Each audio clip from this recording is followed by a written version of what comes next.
Good morning to all. Edge for Advance സ്റ്റഡീസിൻ്റെ MA English ക്ലാസ്സിലേക്ക് എല്ലാവർക്കും സ്വാഗതം. സോ ഇന്ന് നമ്മൾ എടുക്കാൻ പോകുന്നത് MEG 17 അമേരിക്കൻ ഡ്രാമയാണ്. അമേരിക്കൻ ഡ്രാമയിലെ ബ്ലോക്ക് 7 ആണ് നമ്മൾ ഇന്ന് പഠിക്കാൻ പോകുന്നത്. സോ ബ്ലോക്ക് 7-ലെ നമ്മൾ വേറെ ഡിവിഷൻ ഒന്നും ചെയ്യുന്നില്ല. ആ ഒരു എൻറ്റയർ ബ്ലോക്ക് നമ്മൾ ഈ ഒരു ക്ലാസ്സിൽ പഠിക്കാൻ പോവാണ്. അപ്പോൾ ഡെഫിനറ്റ്ലി നിങ്ങൾ എന്ത് വേണം, നിങ്ങളുടെ കയ്യിൽ ഒരു പെന്നും പേപ്പറും വേണം. കാരണം എന്തുകൊണ്ടാണെന്ന് വെച്ചാൽ ഞാൻ ഒരുപാട് പോയിന്റ്സ് ഇപ്പോൾ പറഞ്ഞു പോകും. ഈ ഒരു ക്ലാസ്സിൽ ഞാൻ ഒരുപാട് പോയിന്റ്സ് ഡിസ്കസ് ചെയ്യും. ദെൻ അതുപോലെ തന്നെ ഈ ഒരു ക്ലാസ് കഴിഞ്ഞതിന് ശേഷം you should read the entire text. ആ ഒരു ഭാഗം മൊത്തം നിങ്ങൾ വായിച്ചിരിക്കണം. ഓക്കെ, സോ ഡെഫിനറ്റ്ലി ഈ ഒരു ബ്ലോക്കിൻ്റെ ടൈറ്റിൽ എന്താ? അവാൻറ്റ് ഗാർഡിസം. നിങ്ങൾക്ക് അറിയാമത് അവാൻറ്റ് ഗാർഡിസം എന്താണെന്നൊക്കെ നമ്മൾ ഓൾറെഡി ഫസ്റ്റ് ബ്ലോക്കൊക്കെ പഠിപ്പിച്ചപ്പോൾ പറഞ്ഞിരുന്നു. ഇസം എന്ന് പറയുന്നതെല്ലാം മൂവ്മെൻറ്റ് എന്നുള്ളൊരു മീനിങ് ആണ് കൊണ്ടുവരുന്നത്. അതുകൊണ്ട് തന്നെ അവാൻറ്റ് ഗാർഡിസം എന്ന് പറയുന്നത് ഒരു മൂവ്മെൻ്റ് ആണെന്ന് നിങ്ങൾക്ക് അറിയാം. ഇനി let me go to the next slide. അപ്പം നിങ്ങൾക്ക് ഈ ഒരു ബ്ലോക്കിൽ കാണാൻ പറ്റുന്നത് 3 യൂണിറ്റ്സ് ആണ്. ഫസ്റ്റ് യൂണിറ്റ് എന്ന് പറയുന്നത് the idea of avant garde. Second unit, Tennessee Williams, The Glass Menagerie as an avant-garde play. And the third unit is Theme of Social Protest in Tennessee Williams, The Glass Menagerie. അപ്പോൾ നിങ്ങൾക്ക് ഈ contents കണ്ടപ്പോൾ മനസ്സിലായിട്ടുണ്ടാവും നമ്മളിവിടെ അവാൻറ്റ് ഗാർഡെ എന്ന് പറഞ്ഞ ഒരു concept എന്താണ്, അതിൽ കോൺട്രിബ്യൂട്ട് ചെയ്ത ആളുകൾ ആരൊക്കെയാണ്, അതിൻ്റെ ഫീച്ചേഴ്സ് എന്തൊക്കെയാണ്, അതൊക്കെയാണ് പഠിക്കാൻ പോകുന്നത്. അതുപോലെ തന്നെ വളരെ ഇമ്പോർട്ടൻ്റ് ആയൊരു പ്ലേ, അക്കോർഡിംഗ് ടു മീ വളരെ ഈസി ആയൊരു പ്ലേ, അതാണ് നമ്മളിവിടെ പഠിക്കാൻ പോകുന്നത്. എന്ന് വെച്ചാൽ പഠിക്കാൻ വളരെ ഈസിയാണ്. ടെന്നീസി വില്യംസിൻ്റെ ദ ഗ്ലാസ് മെനജറി എന്ന് പറഞ്ഞ പ്ലേ വളരെ ഈസി ആയിട്ട് പഠിക്കാൻ പറ്റുന്ന ഒരു പ്ലേ ആണ്. സോ അതുകൊണ്ട് തന്നെയാണ് എനിക്ക് ഈ ഒരു ക്ലാസ്സിലൂടെ നിങ്ങൾക്ക് ആ ഒരു ഫുൾ ബ്ലോക്ക് പറഞ്ഞു തരാൻ സാധിക്കുന്നതും. ദെൻ ഇതിൽ നമ്മൾ ഗ്ലാസ് മെനജറി എന്ന് പറഞ്ഞ പ്ലേ എങ്ങനെയാണ് ഒരു അവാൻറ്റ് ഗാർഡ് പ്ലേ ആവുന്നത്, അതുപോലെ തന്നെ ഈ ഒരു ഗ്ലാസ് മെനജറി പ്ലേയിലൂടെ എങ്ങനെയാണ് സമൂഹത്തിലുള്ള പല പ്രശ്നങ്ങളെയും ചോദ്യം ചെയ്യുന്നത് എന്നുള്ള കാര്യങ്ങളൊക്കെയാണ് നമ്മൾ സെക്കൻഡ് തേർഡ് യൂണിറ്റിൽ ഡിസ്കസ് ചെയ്യുന്നത്. Okay, so that's A overall idea about the block. Now we can move to the next slide. So here we are going to study or here we are going to understand the concept of avant-garde. Okay, ഈ ഒരു concept avant-garde എന്ന് പറഞ്ഞ ആ ഒരു കോൺസെപ്റ്റാണ് നമ്മളിവിടെ പഠിക്കാൻ പോകുന്നത്. First തന്നെ ആ ഒരു ടോപ്പിക്കാണ് നമ്മൾ എടുക്കാൻ പോകുന്നത്. Okay, now we can go through the simple definition of avant-garde. ഈ avant-garde എന്ന് പറയുന്നത് new and experimental ideas methods in art, music or literature ആണ്. എന്താണ്? പുതിയ എക്സ്പെരിമെൻ്റൽ ആയ ഐഡിയ എന്തിലൊക്കെയാണ്? ഒരു പക്ഷേ ആർട്ടിലായിരിക്കാം, മ്യൂസിക്കിലായിരിക്കാം, ലിറ്ററേച്ചറിലായിരിക്കാം. അതാണ് avant-garde എന്നതുകൊണ്ട് ഉദ്ദേശിക്കുന്നത്. That's a easy way to define avant-garde. Okay, ഇനി നമുക്ക് ടെക്സ്റ്റൽ ബേസിൽ നിങ്ങളുടെ ടെക്സ്റ്റിൽ എന്താണ് പറയുന്നതെന്ന് നോക്കാം. Avant-garde refers to culturally important works, authors or movements that challenge conventional ideas. അപ്പോൾ എന്താ ഇവിടെ പറയുന്നത്? avant-garde എന്ന് പറയുന്നത് കൾച്ചറലി ഇമ്പോർട്ടൻ്റ് ആയി വന്നിട്ടുള്ള വർക്കുകൾ, ഓതറുകൾ, മൂവ്മെൻറ്റ്സുകളാണ്. ഇതെന്താണ് ചെയ്യുന്നത്? കൾച്ചറലി നമ്മൾ ഫോളോ ചെയ്തു വരുന്ന ഒരുപാട് കൺവെൻഷണൽ ഐഡിയാസ് ഉണ്ട്, അതിനെയെല്ലാം ചലഞ്ച് ചെയ്യാണ് ചെയ്യുന്നത്. അപ്പോൾ നമ്മൾ ഈ ഒരു avant-garde എന്ന് പറയുമ്പോൾ നമുക്ക് എക്സ്പ്രഷനിസം, എക്സിസ്റ്റൻഷ്യലിസം, ദാദയിസം, സറിയലിസം ഇതെല്ലാം avant-gardeയിൽ വരുന്നതാണെന്ന് നമുക്ക് പറയാം. സോ ബിഫോർ ദാറ്റ് നമ്മൾ ഒരുപാട് different kind of art forms follow ചെയ്തിരുന്നു. അപ്പോൾ അതിനെയെല്ലാം ചലഞ്ച് ചെയ്യുന്ന ഒന്നാണ് ഈ avant-garde മൂവ്മെൻറ്റ് എന്ന് പറയുന്നത്, അല്ലെങ്കിൽ avant-gardism എന്ന് പറയുന്നത്. Got it? അല്ലെങ്കിൽ ഞാനൊരു എക്സാമ്പിൾ പറഞ്ഞു തരാം. നമ്മളൊരു കാലഘട്ടം വരെ ഹെട്രോസെക്ഷൽ മാരേജ് അല്ലെങ്കിൽ ആ ഒരു ആണ് പെണ്ണ് വിവാഹമാണ് നമ്മൾ ഫോളോ ചെയ്തിരുന്നത്. ബട്ട് ഇന്നത്തെ പല രീതിയിലുള്ള ആർട്ട് ഫോംസ്, ഇപ്പോൾ ഫിലിം ആയിക്കോട്ടെ, മ്യൂസിക് ആയിക്കോട്ടെ, എല്ലാം എന്താണ് ഈ ഒരു കൺവെൻഷണൽ ഐഡിയ അല്ലെങ്കിൽ ഇത്രയും നാളും ഫോളോ ചെയ്തു വന്ന ആ ഒരു ഐഡിയയെ ചലഞ്ച് ചെയ്യുന്നതായിട്ട് വരുന്നുണ്ട്. സോ അങ്ങനെയുള്ളതെല്ലാം എന്താണ്? avant-garde ആയിട്ട് നമുക്ക് പറയാൻ സാധിക്കും. ഇപ്പം നിങ്ങൾക്കൊരു ക്ലിയർ ഐഡിയ കിട്ടിയെന്ന് വിചാരിക്കുന്നു. Now we can move to next point. Okay, avant-garde movements developed over decades in Europe and the USA focus on innovative experimental approaches in literature, theatre and arts. അപ്പോൾ avant-garde movements develop ചെയ്തത് ഒരുപാട് കാലം എടുത്തിട്ടാണ്. യൂറോപ്പിലായാലും U S എയിലായാലും ഒരുപാട് കാലം എടുത്തു. കാരണം എന്തുകൊണ്ടാണ്? ഞാൻ ഓൾറെഡി പറഞ്ഞു, എക്സിസ്റ്റൻഷ്യലിസം, എക്സ്പ്രഷനിസം, ദാദയിസം, സറിയലിസം, അങ്ങനെ ഒരുപാട് മൊമെന്റ്സുകൾ വന്നിട്ടുണ്ട്. അപ്പോൾ ഒരുപാട് കാലം എടുത്തിട്ടാണ് അതിൻ്റെ ഒരു ഗ്രോത്ത് ഉണ്ടായിരിക്കുന്നത്, ഡെവലപ്പ് ഉണ്ടായിരിക്കുന്നത്. അത് കൂടുതലും ഫോക്കസ് ചെയ്യുന്നത് എന്താണ്? ഇന്നൊവേറ്റീവായ എക്സ്പെരിമെൻ്റലായ അപ്രോച്ചുകളാണ് ഫോക്കസ് ചെയ്യുന്നത്. ലിറ്ററേച്ചറിലായാലും തിയേറ്ററിലായാലും ആർട്ടിലായാലും നിങ്ങൾക്ക് അത് കാണാം. ഇപ്പോൾ ഒരു എക്സാമ്പിൾ പറയാം. തിയേറ്ററിലെ പ്രൊജക്ഷൻ, ബാക്ക്ഗ്രൗണ്ട് സെറ്റിംഗ് പ്രൊജക്ഷനിലൂടെ കാണിക്കുക. അപ്പോൾ അതെല്ലാം avant-garde ടെക്നിക്കുകളാണ്, തിയേറ്ററിൽ വന്നിട്ടുള്ള ന്യൂ ടെക്നിക്സുകളാണ്. ഓക്കെ, അപ്പോൾ അങ്ങനെയുള്ള ഇന്നൊവേറ്റീവായ എക്സ്പെരിമെൻ്റൽ അപ്രോച്ചസിലേക്കാണ് avant-garde ഫോക്കസ് ചെയ്യുന്നത്. അപ്പോൾ അതിൽ ഏറ്റവും ഇമ്പോർട്ടൻ്റ് ആയൊരു വർക്കാണ് ടെന്നീസി വില്യംസിൻ്റെ the glass menagerie. Okay, the most beautiful play എന്ന് വേണമെങ്കിൽ പറയാം. തീം വൈസ് ഒരുപാട് ഹാപ്പി ആക്കുന്ന ഒന്നല്ല, വളരെ അൺഹാപ്പി എൻഡിങ് ഉള്ള വളരെ സങ്കടകരമായ ഒരു പ്ലേ ആണ്.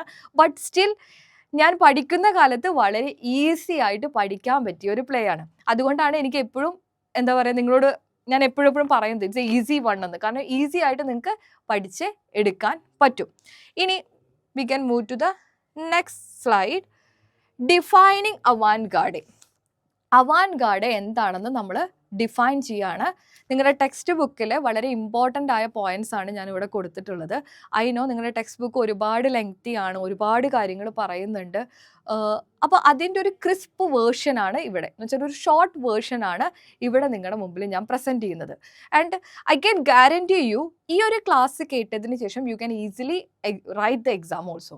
കാരണം avant-garde എന്താണ്, avant-gardism എന്താണ്, ആ ഒരു പ്ലേ ആരാണ് എഴുതിയത്, അതിനെക്കുറിച്ചിട്ടുള്ള ഒരു ഡീറ്റെയിൽഡ് ഐഡിയ ഉണ്ടായാൽ തന്നെ you can easily write the exam. Okay, but still after this class you have to read the test. Okay, അപ്പോൾ നമുക്ക് ആ ഒരു avant-garde എന്താണെന്ന് നോക്കാം. The term originates from French avant-garde എന്ന് വെച്ചാൽ avant എന്ന് പറഞ്ഞ ഒരു ഫ്രഞ്ച് ടേമിൽ നിന്നും ഗാഡെ എന്ന് പറഞ്ഞിട്ടുള്ള ഒരു ഫ്രഞ്ച് ടേമിൽ നിന്നുമാണ് ഈ ഒരു വാക്ക് ഉണ്ടായിട്ടുള്ളത്. avant എന്ന് പറയുന്നതിൻ്റെ അർത്ഥം ബിഫോർ ഇൻഫ്രണ്ട് എന്നാണ്. ഗാഡെ എന്നതിൻ്റെ അർത്ഥം ഗ്വാഡ് അല്ലെങ്കിൽ വാങ്ക്വാഡ് ഓഫ് എൻ ആർമി എന്ന അർത്ഥമാണ്. അപ്പോൾ ഇനിഷ്യലി ഈ ഒരു ടേം മിലിറ്ററി ടേമായിട്ട് അല്ലെങ്കിൽ മിലിറ്ററിയിലാണ് യൂസ് ചെയ്തിരുന്നത്. പിന്നീടാണ് ഈ ഒരു റൈറ്റേഴ്സിനും ആർട്ടിസ്റ്റിനും ഇൻ്റലക്ച്വൽസിനും ഒക്കെ ഈ ഒരു പേര് അപ്ലൈ ചെയ്യുന്നത്. ദെൻ ഇതിനെക്കുറിച്ച് പറഞ്ഞ ഒരു one of the major person ആണ് യുജീൻ ഐനസ്കോ. അദ്ദേഹം പറയുന്നത് avant-garde എന്നുള്ളത് ഒരു small shock force of dramatist ആണെന്നാണ് പറയുന്നത്. എന്ന് വെച്ചാൽ ഒരു ഷോക്ക് ഫോഴ്സ്, ഡ്രമാറ്റിസ്റ്റുകളുടെ ഒരു ഷോക്ക് ഫോഴ്സ് ആണ് തിയേറ്റേഴ്സിൽ. അതുപോലെ തന്നെ ഇനിയിപ്പോൾ ആർട്ട് ലിറ്ററേച്ചർ ഒക്കെ എടുക്കുകയാണെങ്കിൽ അവിടെയെല്ലാം എന്താണ്, ഇതൊരു ഷോക്ക് ഫോഴ്സ് ആണ്. But he is focusing on theatre. അപ്പോൾ ഇദ്ദേഹം ആദ്യം പറയുന്നത് ഡ്രമാറ്റിസ്റ്റുകളെയാണ്. അപ്പോൾ ഷോക്ക് ഫോഴ്സ് ഓഫ് ഡ്രമാറ്റിസ്റ്റുകളാണ്. സംടൈംസ് ഡയറക്ടേഴ്സ് എന്ന് വെച്ചാൽ ഡ്രമാറ്റിസ്റ്റ് കഴിഞ്ഞ് പിന്നെ ഡയറക്ടേഴ്സ് ആവാം. പിന്നീട് എന്താണ്, ബോഡി ഓഫ് ആക്ടേഴ്സും പ്ലേ റൈറ്റ്സും ഒക്കെ ഇതിൻ്റെ ഭാഗമായി മാറി എന്നാണ് പറയുന്നത്. എന്ന് വെച്ചാൽ തിയേറ്ററുകളിൽ ഡ്രമാറ്റിസ്റ്റുകളെല്ലാം ചലഞ്ച് ചെയ്യാൻ, നോഷൻസ് കൺവെൻഷനലി ഫോളോ ചെയ്ത് വന്ന പല കാര്യങ്ങളെയും ചലഞ്ച് ചെയ്യാൻ വേണ്ടിയിട്ട് അവർ പുതിയ വർക്ക്സുകൾ കൊണ്ടുവരുന്നു. അപ്പോൾ അവരുടെ ഒരു ഷോക്ക് ഫോഴ്സ് ആണ്. പിന്നീട് അതിനെ സപ്പോർട്ട് ചെയ്ത് എന്താണ്, പ്ലേ റൈറ്റ്സുകളും ആക്ടേഴ്സും ഒക്കെ കൂടെ വരുന്നു. ആ ഒരു ഐഡിയ ആണ് യുജീൻ ഐനസ്കോ ആ ഒരു ഡെഫിനിഷനിലൂടെ അല്ലെങ്കിൽ ആ ഒരു ടേമിലൂടെ, ഷോക്ക് ഫോഴ്സ് എന്ന് പറഞ്ഞ ടേമിലൂടെ ഉദ്ദേശിക്കുന്നത്. ദെൻ ഈ ഒരു ടേം ആദ്യമായി യൂസ് ചെയ്യുന്നത് 1845 ഗബ്രിയൽ ഡിസയർ ലെവൻഡന്റ് ആണ് ഈ ഒരു അഡ്വാൻസ്ഡ് ആയ ആർട്ട് എന്ന് വെച്ചാൽ സൊസൈറ്റിയിൽ ആർട്ടിൻ്റെ റോൾ ഒരുപാട് അഡ്വാൻസ്ഡ് ആയി. അപ്പോൾ അതിനെ അഡ്രസ്സ് ചെയ്യാൻ വേണ്ടിയിട്ടാണ് അദ്ദേഹം ഈ ഒരു ടേം ആദ്യമായി യൂസ് ചെയ്യുന്നത്. ആദ്യം പൊളിറ്റിക്കലി കൾച്ചറൽ കോണ്ടെക്സ്റ്റുകളിലാണ് ഇത് യൂസ് ചെയ്തിരുന്നത്. പിന്നീട് ലിറ്ററേച്ചറിലും ആർട്ടിലെല്ലാം വന്നു. avant-gardeയുടെ ഒരു മെയിൻ എയിം എന്ന് പറയുന്നത് റാഡിക്കൽ ചേഞ്ച് ആണ്, വലിയൊരു മാറ്റം സമൂഹത്തിൽ കൊണ്ടുവരിക. എന്ന് വെച്ചാൽ അതുവരെ ഫോളോ ചെയ്ത ട്രഡീഷൻ കൺവെൻഷൻസിനൊക്കെ ക്വസ്റ്റ്യൻ ചെയ്തുകൊണ്ട് പുതിയൊരു മാറ്റം കൊണ്ടുവരിക. ഞാൻ നേരത്തെ നിങ്ങളോട് എക്സാമ്പിൾ പറഞ്ഞു, ഹെട്രോസെക്ഷൽ മാരേജ് ആണ് നമ്മൾ കുറേ കാലം ഫോളോ ചെയ്തത്. ദെൻ ഒരുപാട് വർക്കുകൾ എന്താണ്, സെയിം സെക്സ് റിലേഷൻഷിപ്പിനും ഹോമോസെക്ഷൽ റിലേഷൻഷിപ്പിന് സപ്പോർട്ട് ചെയ്തിട്ട് വന്നു. So what was the intention of that works? Definitely എന്താണ്, അതുവരെ ഫോളോ ചെയ്ത് വന്ന ആ ഒരു കൺവെൻഷനെ ക്വസ്റ്റ്യൻ ചെയ്യാണ്. സോ അത് തന്നെയാണ് ഇവിടെ ഉദ്ദേശിക്കുന്നത്. അപ്പോൾ ഇതിൻ്റെ ഒരു മെത്തേഡ് എന്ന് പറയുന്നത് റീഡേഴ്സിനെ ഷോക്ക് ചെയ്യുക, അല്ലെങ്കിൽ ഓഡിയൻസിനെ ആ ഒരു കാലഘട്ടത്തിലെ സോഷ്യൽ റിയാലിറ്റിയെക്കുറിച്ച് ചിന്തിപ്പിക്കുക എന്നുള്ളതാണ്. ദെൻ ഇന്ന് അവാൻഗാർഡ് എന്ന് പറഞ്ഞ ടേം ഒരുപാട് ആളുകൾ യൂസ് ചെയ്യുന്നു ഉണ്ട്. Because there are lot of things. ഇന്ന് ഈ ഒരു എന്താ പറയുക, പുതിയ രീതിയിലുള്ള പുതിയ എക്സ്പെരിമെൻ്റ് ആയിട്ട് ഒരുപാട് കാര്യങ്ങൾ ഇന്ന് വന്നുകൊണ്ട് ഇരിക്കുകയാണ്. Next, role of art in avant-garde ideology. അപ്പോൾ ഈ ഒരു അവാൻഗാർഡ് ഐഡിയോളജി എന്താണെന്ന് നിങ്ങൾക്ക് ഏകദേശം ഒരു ഐഡിയ കിട്ടി. അപ്പോൾ ഇതിൽ ആർട്ടിൻ്റെ ഒരു വലിയ പങ്ക് എന്താണെന്നാണ് നമ്മൾ നോക്കുന്നത്. ഫസ്റ്റ് പറയുന്നത് ഗബ്രിയൽ ഡിസയർ ലെവർൻഡന്റിന്റെ ഒരു എന്താണ്, അദ്ദേഹം പറഞ്ഞ ഒരു സെന്റൻസ് ആണ്. Art is both A revealer and initiator എന്നാണ് അദ്ദേഹം പറയുന്നത്. ആർട്ട് എന്ന് പറയുന്നത് സമൂഹത്തിലുള്ള പ്രശ്നങ്ങളെ ജനങ്ങൾക്ക് മുമ്പിലേക്ക് കാണിക്കുന്ന ഒരു റിവീലറാണ്. അതുപോലെ തന്നെ സമൂഹത്തിന്റെ സോഷ്യൽ ചേഞ്ച് കൊണ്ടുവരുന്ന ഇനിഷ്യേറ്റർ, ആരംഭിക്കുന്ന വ്യക്തി ആർട്ടാണെന്നാണ് അദ്ദേഹം പറയുന്നത്. ഓക്കെ, അപ്പം നമ്മൾ നേരത്തെ പറഞ്ഞത് തന്നെ സമൂഹത്തിൽ ഒളിഞ്ഞു കിടക്കുന്ന അല്ലെങ്കിൽ മനുഷ്യന് മനസ്സിലാക്കാൻ പറ്റാത്ത ഒരുപാട് പ്രശ്നങ്ങൾ ജനങ്ങളുടെ മുമ്പിലേക്ക് കാണിച്ചു കൊടുത്ത് ഇങ്ങനെ ഇന്ന പ്രശ്നങ്ങളുണ്ട് എന്ന് കാണിച്ചു കൊടുത്ത് അതിനൊരു മാറ്റം കൊണ്ടുവരുന്ന ഒന്നാണ് ആർട്ട്. അതാണ് അദ്ദേഹത്തിന്റെ ഒപ്പീനിയൻ. ദെൻ പിന്നീട് നമ്മുടെ ടെക്സ്റ്റ് ബുക്കിൽ ഡിസ്കസ് ചെയ്യുന്നത് ആറോൺസണിന്റെ വേർഡ്സുകളാണ്. ആറോൺസൺ ഹെൻറി ഡി സെയിന്റ് സൈമണിനെ കുറിച്ച് അദ്ദേഹം പറഞ്ഞ ഒരു കാര്യമാണ് ആറോൺസൺ ഇവിടെ നിങ്ങളുടെ ടെക്സ്റ്റ് ബുക്കിൽ പറഞ്ഞിട്ടുള്ളത്. അതെന്താണെന്ന് വെച്ചാൽ, artist as Avangard leading intellectual and social transformation എന്ന് വെച്ചാൽ ഹെൻറി ഡി സെയിന്റ് സൈമൺ ആണ് ഈ ഒരു ടേം ആദ്യമായിട്ട് ആർട്ടിൽ അപ്ലൈ ചെയ്യുന്നത്. എന്നിട്ട് അദ്ദേഹം പറയുന്നത് ആർട്ടിസ്റ്റുകൾ അവാൻഗാർഡ് ആകുമ്പോൾ അവരെന്താണ്, ലീഡിങ് ഇൻ്റലക്ച്വൽ ആണ്, ഒപ്പം അവരെന്തിനാണ്, സോഷ്യൽ ട്രാൻസ്ഫോർമേഷന് വേണ്ടി പ്രവർത്തിക്കുന്ന ആളുകളാണ് എന്നൊരർത്ഥമാണ് ഹെൻറി ഡി സെയിന്റ് സൈമൺ പറയുന്നത്. ഓക്കെ, ദെൻ ആർട്ടിനെ ഒരു വലിയ ട്രാൻസ്ഫോർമേറ്റീവ് റോൾ ഉണ്ട് സമൂഹത്തിൽ എന്നാണ് പറയുന്നത്. എന്നുവെച്ചാൽ സോഷ്യൽ മെസ്സേജിനെ ജനങ്ങളിലേക്ക് എത്തിക്കുന്നു, എന്നിട്ട് ഒരു വലിയ മാറ്റം കൊണ്ടുവരുന്നു. അതുപോലെ ഈ ഒരു മെസ്സേജ് എത്തിക്കുമ്പോൾ ആർട്ടിസ്റ്റിക് ഫ്രീഡം അവിടെ മെയിൻറ്റെയിൻ ചെയ്യുന്നുണ്ട് എന്നുള്ളത് ഒരു പ്രധാന കാര്യമാണ്. എന്ന് വെച്ചാൽ ഇപ്പോൾ ഒരു മെസ്സേജ് ജനങ്ങളിലേക്ക് എത്തിക്കുമ്പോൾ അത് ചുമ്മാ അങ്ങ് പറഞ്ഞു പോവല്ല, ആർട്ടിസ്റ്റിന് ഇഷ്ടമുള്ള രീതിയിലാണ് അത് പ്രസന്റ് ചെയ്യുന്നത്. So artistic freedom is also maintaining there. Then avant-garde theatre seeks to change audience perception. Definitely. ഒരുപാട് കാലമായിട്ട് ഒരേ കാര്യം വിശ്വസിച്ചുകൊണ്ടിരിക്കുന്ന ആളുടെ മുമ്പിലേക്ക് പുതിയൊരു അറിവ് കൊടുത്ത് ആ പെർസെപ്ഷൻ ചേഞ്ച് ചെയ്യും കൂടിയാണ് ആർട്ട് ചെയ്യുന്നത്. എന്ന് വെച്ചാൽ അവാൻഗാർഡ് തിയേറ്ററിലൂടെ ഓരോ പ്ലേസുകളും ചെയ്യുന്നത്. ഓഡിയൻസിനെ ഇവിടെ നമ്മൾ ആക്റ്റീവ് ആക്കുകയാണ് ചെയ്യുന്നത്. ഒരു മിയർ പാസീവ് റോള് വഹിക്കാതെ ഓരോ ഓഡിയൻസിനെയും ചിന്തിപ്പിക്കാനും സമൂഹത്തിൽ ഇന്ന പ്രശ്നങ്ങളുണ്ടെന്ന് ചിന്തിച്ച് പ്രവർത്തിപ്പിക്കാനും അവരെ ഫോഴ്സ് ചെയ്യുന്ന ഒന്നാണ് അവാൻഗാർഡ് തിയേറ്റർ എന്ന് നമുക്ക് പറയാൻ സാധിക്കും. അപ്പൊ ഇത്രയും നേരം പറഞ്ഞതിൽ നിന്ന് ഐ തിങ്ക് നിങ്ങൾക്കൊരു ഐഡിയ കിട്ടിയെന്ന് ഞാൻ വിചാരിക്കുന്നു. ഇനി ഇത്രയും പറഞ്ഞതിൽ 4 പോയിന്റ്സ് നിങ്ങൾ മൈൻഡിൽ വെക്കണം. Most important points. ഇത് നിങ്ങൾ എക്സാം എഴുതുമ്പോൾ മിസ് ചെയ്യരുത്, വളരെ ഇമ്പോർട്ടൻ്റ് ആണ്.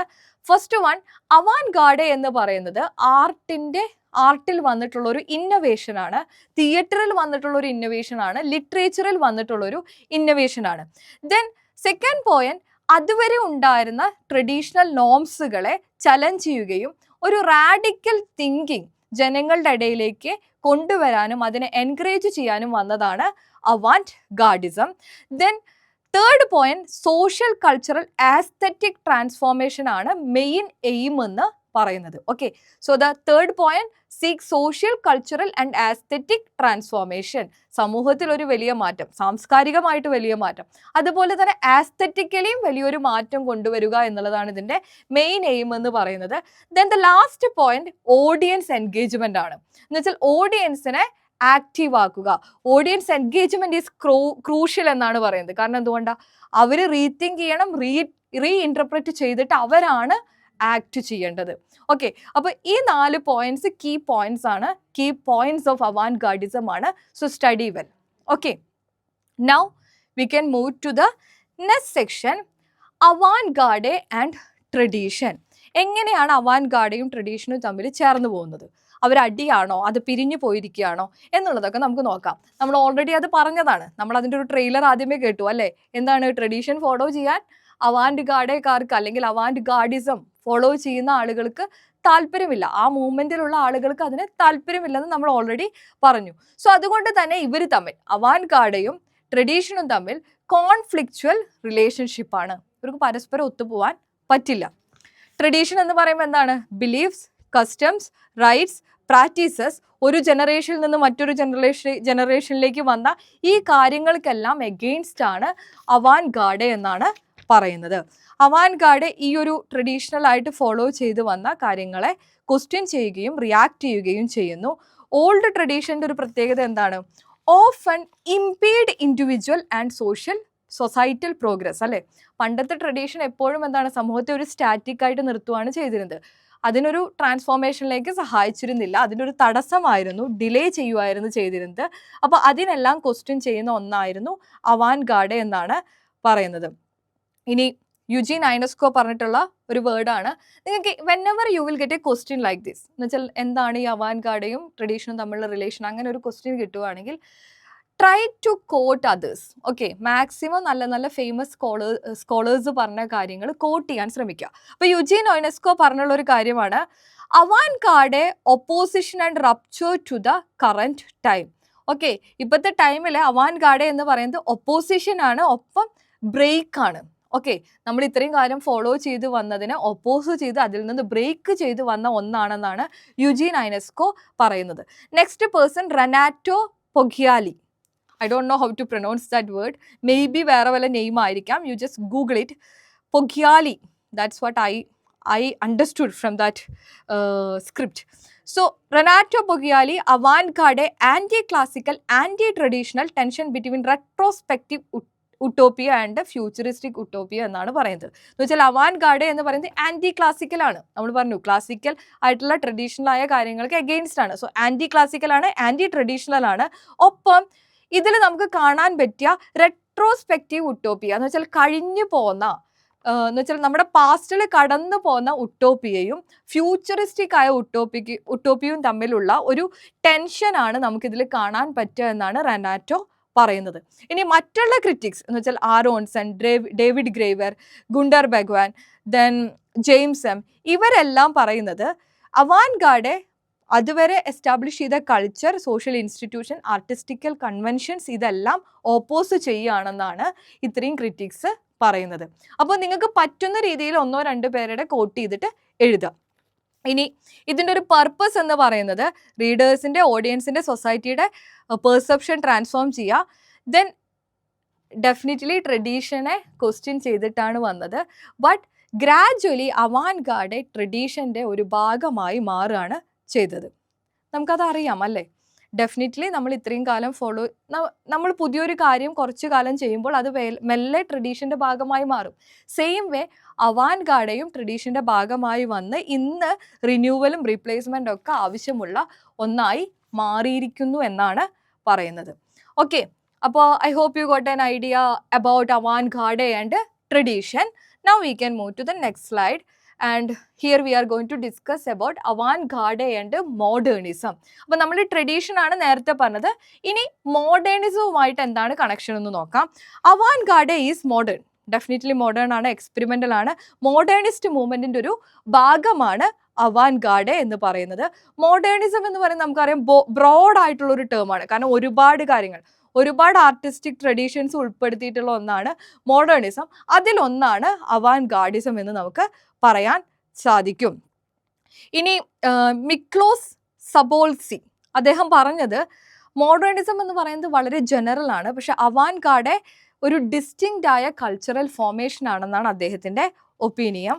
ഇനി avant-garde ട്രെൻഡ്സ് ഇൻ മോഡേണിസം എന്ന് പറയുന്നത് Italian futurism, French cubism, German expressionism, ഇതെല്ലാം നമുക്ക് avant-garde ഒരു ന്യൂ ട്രെൻഡായിട്ട് നമുക്ക് മോഡേണിസത്തിൽ എടുക്കാൻ പറ്റുന്ന ഒന്നാണ്. ഇനി ഇതിൻ്റെ സെക്കൻഡ് വേവ് ട്രെൻഡ്സ് എന്ന് പറയുന്നത് ദാദേയിസം, സറിയലിസം, കൺസ്ട്രക്റ്റിവിസം, ഇതെല്ലാം അതിൻ്റെ ഒരു സെക്കൻഡ് വേവ് ട്രെൻഡായിട്ട് നമുക്ക് പറയാൻ സാധിക്കും. അപ്പോൾ പാസ്റ്റ് ട്രഡീഷനായ സിംബോളിസം, നാച്ചുറലിസം ഇതിൽ നിന്നെല്ലാം ബ്രേക്ക് ചെയ്ത് വന്ന ഒന്നാണ് അവാൻഗാർഡ് എന്ന് നമുക്ക് പറയാം. കീ ഗോൾ എന്ന് പറയുന്നത് പുതിയ രീതിയിലുള്ള ഒരു പെർസെപ്ഷൻ, പുതിയ രീതിയിൽ ആർട്ടിസ്റ്റും വേൾഡും തമ്മിലുള്ള ഒരു റിലേഷൻഷിപ്പ് കാണിക്കുക, ഇതൊക്കെയാണ് ഒരു കീ ഗോള് എന്ന് പറയുന്നത്. ഇനി അവാൻഗാർഡ് എന്ന് പറയുന്നത് one of the streams under modernism appearing in Europe and American in different forms ആണ്. ഓക്കെ, അപ്പോൾ മോഡേണിസത്തിൻ്റെ ഉള്ളിലുള്ള ഒരു ഏരിയയാണ് അത്. യൂറോപ്പിലും അമേരിക്കയിലും പല ഫോമിലും നിങ്ങൾക്ക് കാണാൻ സാധിക്കും. So that is avant-gardism and that's the relationship between avant-gardism and modernism. Got it. അപ്പോൾ ട്രഡീഷൻ ആണെങ്കിൽ ട്രഡീഷനോട് ഓപ്പോസിറ്റ് ആണ്.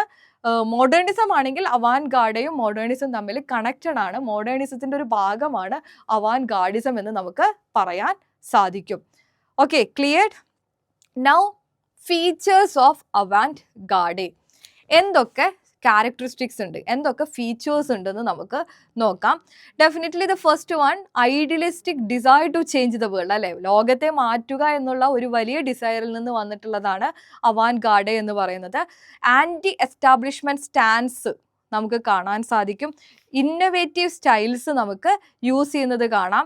അതുപോലെ ഒരു ട്രാൻസ് ഡിസിപ്ലിനറി സ്പിരിറ്റ് നിങ്ങൾക്ക് കാണാം. എന്ന് വെച്ചാൽ ആർട്ട്, മ്യൂസിക്, ലിറ്ററേച്ചർ, പെർഫോമൻസ് എല്ലാം കൂടി മിക്സ് ചെയ്തിട്ട് നിങ്ങൾക്ക് കാണാൻ സാധിക്കും. അത് നമ്മുടെ ടെന്നീസി വില്യംസിൻ്റെ ഈ ഒരു പ്ലേ പറയുമ്പോൾ നിങ്ങൾക്ക് ഏകദേശം ഒരു ഐഡിയ മനസ്സിലാവും. ഇനി ഈ ഒരു ട്രാൻസ് ഡിസിപ്ലിനറി സ്പിരിറ്റ് നമുക്ക് കാണാൻ പറ്റുന്ന റൈറ്റേഴ്സ് എന്ന് വെച്ചാൽ ഏത് റൈറ്റേഴ്സിൻ്റെ വർക്കിലാണ് ഈ ഒരു സ്പിരിറ്റ് കാണാൻ പറ്റുക എന്ന് ചോദിച്ചാൽ ജോൺ കേജ്, മാർസൽ ഡുചാം, ജെട്രൂഡ് സ്റ്റെയിൻ്റെ ഒക്കെ വർക്കിൽ നിങ്ങൾക്ക് കാണാൻ സാധിക്കും. അതുപോലെ ആർട്ട് ഫോമുകൾ തമ്മിൽ ഒരു ഡയലോഗ് നിങ്ങൾക്ക് കാണാൻ സാധിക്കും. എന്ന് വെച്ചാൽ ആർട്ടുകൾ തമ്മിലുള്ള ഒരു ക്രിയേറ്റീവ് ടെൻഷൻ ഈ ഒരു ഡയലോഗ്, ആർട്ട് ഫോംസ് തമ്മിലുള്ള ഡയലോഗിലൂടെ നിങ്ങൾക്ക് കാണാൻ സാധിക്കും. അതുപോലെ duality between political and aesthetic agenda, political message may be overt or covered. Okay, അപ്പോൾ ആ ഒരു പൊളിറ്റിക്കൽ ആസ്തറ്റിക് അജണ്ട തമ്മിലുള്ള ഒരു ഡ്യുവാലിറ്റിയും നിങ്ങൾക്ക് വർക്കുകളിൽ കാണാൻ സാധിക്കും. ഒരു നോൺ ലീനിയർ സ്റ്റോറി ടെല്ലിംഗ് ആയിരിക്കും. എന്ന് വെച്ചാൽ ബിഗിനിങ് തൊട്ട് എൻഡ് വരെ ഒരേപോലെ പോവില്ല. അവിടെ നിന്നൊക്കെ കണക്റ്റഡ് ആയിട്ട് സൈക്ലിക്കൽ നെറേറ്റീവ് കാണാം. അല്ലെങ്കിൽ ചിലപ്പോൾ 1945 തുടങ്ങി പിന്നീട് 1940 പോവാം. സോ അങ്ങനെയുള്ള ഒരു നെറേറ്റീവായിട്ട് കാണാൻ സാധിക്കും. ആസ്തറ്റിക് ഇൻ്റലക്ച്വൽ എക്സ്പീരിയൻസിൽ കൂടുതൽ ഫോക്കസ് കൊടുക്കുന്നു. എന്ന് വെച്ചാൽ നമ്മുടെ ഉള്ളിൽ നിന്ന് ആ ഒരു ഇൻസ്റ്റിങ്റ്റീവായിട്ട് വരുന്ന ഇമോഷൻസിനെ കൂടുതൽ പ്രാധാന്യം കൊടുക്കുന്നില്ല. അതുപോലെ തന്നെ അവാൻഗാർഡയിൽ ഉദ്ദേശിക്കുന്നത് പ്രാക്ടീസ് കഴിഞ്ഞതിന് ശേഷമാണ് തിയറി എന്നാണ് അവരുടെ ഒരു ഐഡിയ. എന്ന് വെച്ചാൽ നമ്മളൊരു കാര്യം ചെയ്തതിന് ശേഷം അതിനെക്കുറിച്ച് എഴുതുക, അതിനെക്കുറിച്ചൊരു സിദ്ധാന്തം ക്രിയേറ്റ് ചെയ്യുക, ആ ഒരു ഐഡിയ ആണ് അവർക്ക് ഉള്ളത്. സോ ഫീച്ചേഴ്സ് ഓഫ് അവാൻഗാർഡ് ഇത്രയേ ഉള്ളൂ. It's easy one. Then David Graves categories of avant-garde. അദ്ദേഹം പല രീതിയിലുള്ള ആർട്ട് ഫോംസിനെ കാറ്റഗറൈസ് ചെയ്യുന്നുണ്ട്. First one, partisan art. Okay, first one partisan art. ഈ പാർട്ടീസൺ ആർട്ട് എന്ന് പറഞ്ഞാൽ ആർട്ടിസ്റ്റുകളെല്ലാം പൊളിറ്റിക്കൽ ഓർഗനൈസേഷനിൽ ചേർന്ന് നിൽക്കുന്നു. എന്ന് വെച്ചാൽ അന്നത്തെ കാലത്തുള്ള അല്ലെങ്കിൽ ആ ഒരു പ്ലേ ഇറങ്ങാൻ പോകുന്ന സമയത്തുള്ള സ്റ്റാറ്റസ് കോ അല്ലെങ്കിൽ അവിടുത്തെ ഇഷ്യൂസിനൊക്കെ ക്വസ്റ്റ്യൻ ചെയ്യുക, ക്രിറ്റിസൈസ് ചെയ്യുക, ഉട്ടോപ്യൻ വിഷൻസ് പ്രൊമോട്ട് ചെയ്യുക, അങ്ങനെ വരുന്ന ആർട്ട്. ഇപ്പം നമുക്ക് പറയാം പൊളിറ്റിക്കൽ തിയേറ്റർ, ബെർട്ടോൾട്ട് ബ്രെക്റ്റിൻ്റെ പൊളിറ്റിക്കൽ തിയേറ്റർ, അത് ഇതിനൊരു എക്സാമ്പിൾ ആണെന്ന് പറയാം. എന്താണ്? പൊളിറ്റിക്കൽ ഓർഗനൈസേഷനുമായി ചേർന്ന് നിൽക്കുന്നു, ഒപ്പം എന്താണ് ആ ഒരു കാലഘട്ടത്തിലുള്ള ക്യാപിറ്റലിസം അങ്ങനെയുള്ള പ്രശ്നങ്ങളെയെല്ലാം ക്വസ്റ്റ്യൻ ചെയ്യുന്നു. Okay, next secessionist art. ഈ ഒരു ആർട്ട് എന്ന് പറയുന്നത് ആർട്ട് ഫോർ ആർട്ട് സേക്കാണ്. ആസ്തറ്റിക് ആയ ഇന്നോവേഷൻസിൽ ഫോക്കസ് ചെയ്യുന്നു. ബൂർഷ്വായ്സ് കൊമോഡിഫിക്കേഷനിൽ ഇമ്പോർട്ടൻസ് കൊടുക്കുന്നില്ല. ഇപ്പം നിങ്ങൾ വെയിറ്റിംഗ് ഫോർ ഗോദോത്ത് കണ്ടു കഴിഞ്ഞാൽ നിങ്ങൾക്ക് മനസ്സിലാവും എന്താ അതിൻ്റെ പ്രത്യേകത. ആ ഒരു ബൂർഷ്വായ്സ് കൊമോഡിഫിക്കേഷനിൽ അവർ ഇമ്പോർട്ടൻസ് കൊടുക്കുന്നില്ല. അതിൽ ആർട്ടിസ്റ്റിക് ആയിട്ട് അല്ലെങ്കിൽ ആസ്തറ്റിക് ആയിട്ടുള്ള ഒരുപാട് ഇന്നോവേറ്റീവ് ടെക്നിക്സ് ആണ് അതിൽ ഉപയോഗിച്ചിരിക്കുന്നത്. എന്ന് വെച്ചാൽ ഇത് ജനങ്ങൾ കാണുമോ എന്നതിലല്ല പ്രാധാന്യം, ജനങ്ങൾക്ക് മെസ്സേജ് കൊടുക്കുക എന്നുള്ളതിലും അതുപോലെ ആ ആർട്ടിനെയാണ് അവർ ഇമ്പോർട്ടൻസ് കൊടുക്കുന്നത്. നെക്സ്റ്റ് എൻഗേജ്ഡ് ആർട്ട് എന്ന് പറയുന്നത് ഇന്നോവേറ്റീവ് ആയിട്ട് ആസ്തറ്റിക് ആയ കാര്യങ്ങളെ എന്ന് വെച്ചാൽ ഇപ്പം നമ്മൾ സോഷ്യോ പൊളിറ്റിക്കലായ കാര്യങ്ങൾ ഇന്നോവേറ്റീവ് ആയ ടെക്നിക്സിലൂടെ ജനങ്ങളെ കാണിക്കുക. എന്ന് വെച്ചാൽ ഇപ്പോൾ എക്സ്പ്രഷനിസം ടെക്നിക്, അപ്പോൾ നിങ്ങൾ ആലോചിക്കുക എക്സ്പ്രഷനിസം ടെക്നിക്ക് എന്താണ്? സോഷ്യോ പൊളിറ്റിക്കലായ ഇഷ്യൂസുകളെല്ലാം ഇന്നൊവേറ്റീവായിട്ട് സൈക്കോളജിക്കലായ ഒരാളുടെ മൈൻഡിലൂടെയൊക്കെ ജനങ്ങളെ കാണിക്കുകയാണ്. സെയിം വേയിലുള്ളതാണ് എൻഗേജ്ഡ് ആർട്ട് എന്ന് വെച്ചാൽ ഒരു ഇമ്മീഡിയറ്റ് ആയ പൊളിറ്റിക്കൽ ഗോളിനെ അല്ല അത് പ്രാധാന്യം കൊടുക്കുന്നത്. എന്താണ്? സോഷ്യോ പൊളിറ്റിക്കലായ കാര്യങ്ങൾക്കും അതുപോലെ തന്നെ ഇന്നൊവേറ്റീവായ ആസ്തറ്റിക്സും യൂസ് ചെയ്യുകയാണ് അതിൻ്റെ ഫോക്കസ് എന്ന് പറയുന്നത്. നെക്സ്റ്റ് ആൻറ്റി ആർട്ട് എന്ന് പറയുന്നത് ആർട്ടിൻ്റെ ബേസിക് നോഷനെ ചലഞ്ച് ചെയ്യുക എന്ന് വെച്ചാൽ ട്രഡീഷണൽ ആയിട്ടുള്ള ആർട്ടുകളെ ക്വസ്റ്റ്യൻ ചെയ്യുക. അതിൻ്റെ ഒരു മെയിൻ എക്സാമ്പിളാണ് അബ്സേർഡ് ഡ്രാമ. ഓക്കെ, അതുവരെ ഫോളോ ചെയ്ത് വന്ന എല്ലാ കൺവെൻഷനെയും ബ്രേക്ക് ചെയ്തുകൊണ്ട് വന്നിട്ടുള്ള ഒന്നാണ് അബ്സേർഡ് ഡ്രാമ.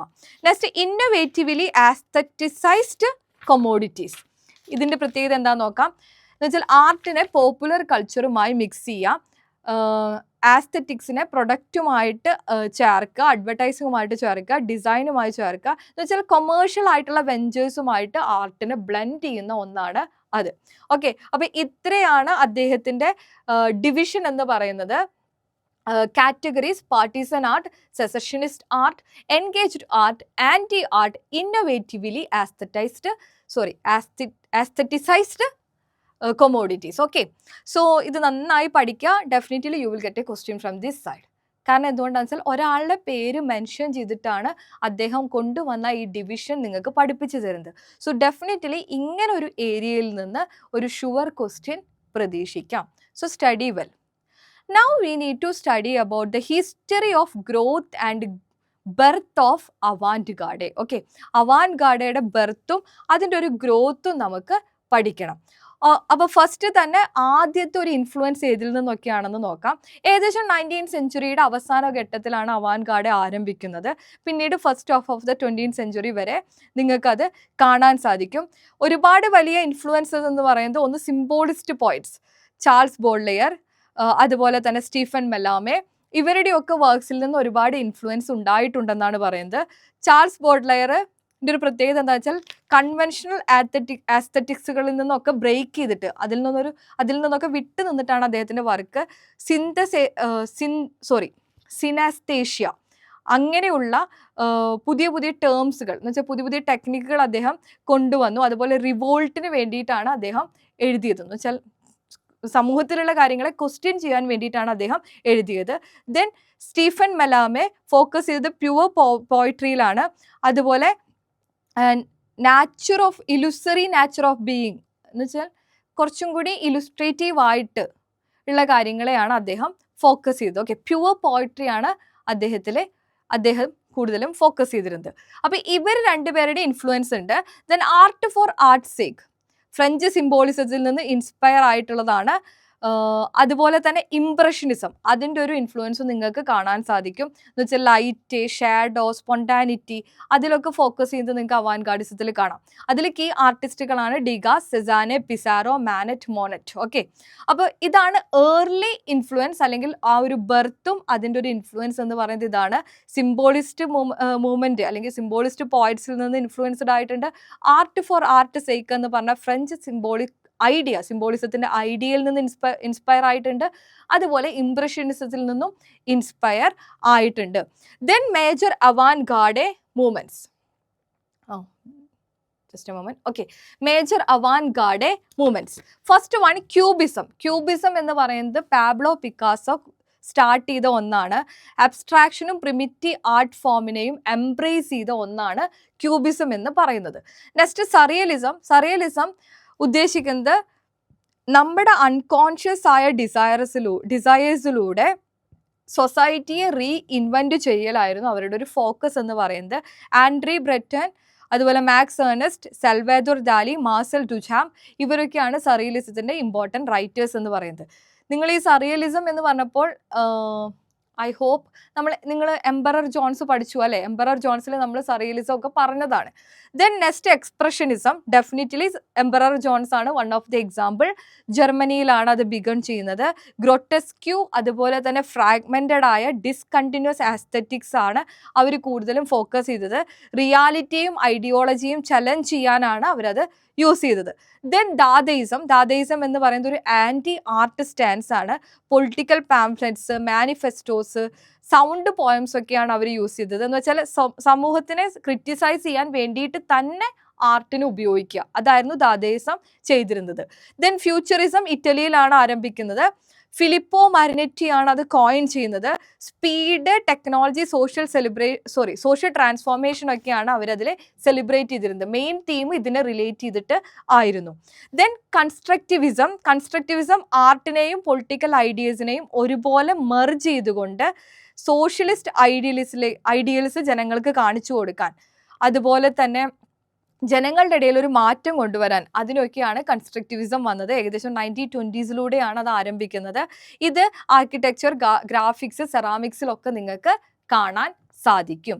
അപ്പോൾ നമ്മൾ നെക്സ്റ്റ് ടോപ്പിക്ക് കഴിഞ്ഞു. എന്താണ് മേജർ അവാൻഡ് ഗാർഡെ മൂവ്മെന്റ്സ്. ഇത് എന്തിൽ വരുന്ന ടോപ്പിക് ആണെന്ന് നോക്കുക. History of birth and growth of avant garde ആണ്. അപ്പോൾ history of birth and growth of avant garde ചോദിച്ചു കഴിഞ്ഞാൽ ആദ്യം നിങ്ങൾ ഒറിജിൻ ആൻഡ് ഏർലി ഇൻഫ്ലുവൻസ് എഴുതണം. Then major avant garde movements എഴുതണം. Then avant garde in European drama. ആ ഒരു ഏരിയയും വളരെ ഇമ്പോർട്ടൻ്റ് ആണ്. അപ്പോൾ അതിൽ ഏറ്റവും ഇമ്പോർട്ടൻ്റ് ആയ റൈറ്റേഴ്സ് എന്ന് പറയുന്നത് ആൽഫ്രഡ് ജെറി, അദ്ദേഹത്തിൻ്റെ Ubu Roi, one of the important work from avant garde movement, 1896 അത് വരുന്നത്. ദെൻ ഹെൻറി കിബ്സൺ, മോഡേൺ ഡ്രാമയുടെ ഒരു ഒറിജിൻ തന്നെ അദ്ദേഹത്തിലൂടെയാണെന്നാണ് വിശ്വസിക്കുന്നത്. Then August Strindberg. ഇത്രയും പേരാണ് ഏർലി പൈനിയേഴ്സ്.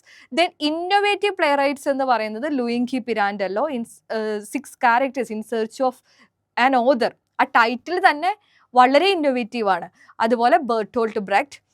ദെൻ ഇൻഫ്ലുവൻഷ്യൽ ആയ ഡയറക്ടേഴ്സ്, യൂറോപ്പിലുള്ള ഇൻഫ്ലുവൻഷ്യൽ ആയ ഡയറക്ടേഴ്സ് ഫ്രം അവാൻഡ് ഗാർഡിസം ആണെങ്കിൽ Andre Antoine, Max Reinhardt and Konstantin Stanislavski, Samuel Beckett.